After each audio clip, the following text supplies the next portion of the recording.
Reginald Freeman, Reginald, Freeman,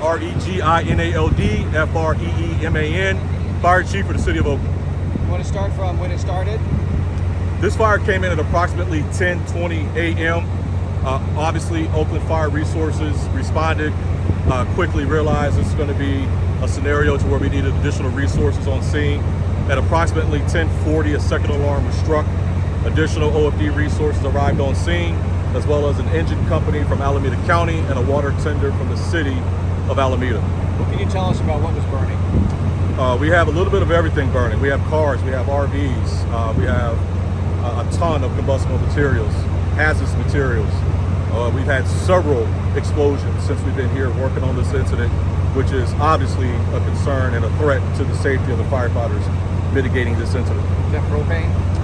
Everything from propane to other pressurized cylinders, including acetylene cylinder. This has been a long-standing, well, I should ask, let's take care of the nuts and bolts. Any injuries reported? So far, there have been no injuries. However, just because of the size of the incident, we have not had an opportunity to conduct our primary search in the suspected area of origin of this fire. But as of right now, there are no reported injuries to firefighters or civilians. And the other concern, of course, is the 880 superstructure. Is that, from what we just heard, that's going to be looked into? That's sort of undetermined at this point?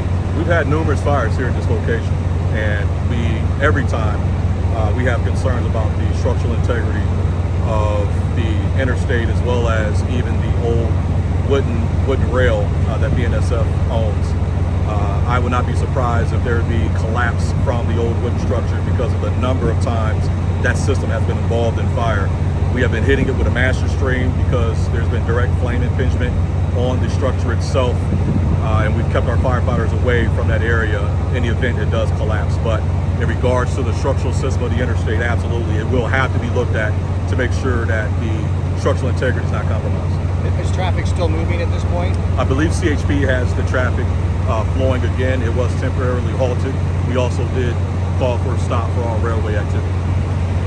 This has been a long-standing problem. In fact, we just went on a tour of this a couple of weeks ago with Caltrans, explaining we're moving these folks out because this could happen. And now this has been, I think, the largest fire, at least in the last couple of years. Stop me if I'm wrong. Do you want to comment on any of that? We've had numerous fires at this incident, and the state, they are working on coming up with a solution. And we, as the City of Oakland, we continue to provide our services and execute our duties and responsibilities when needed.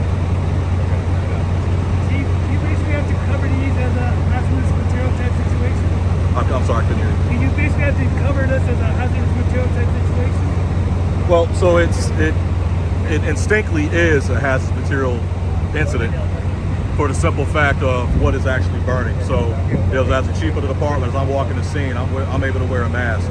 Some of my firefighters don't have that opportunity, so they are inhaling a lot of hazardous smokes and fumes, which is obviously a concern of mine as a fire chief. But because of the nature of what is burning, with the cylinders that have direct flame impingement on it, the other hazardous materials that are out here, whether it be the fluids that are in some of these vehicles, it certainly qualifies as a hazmat incident. This is a big drain on resources for the fire department, police department, other agencies.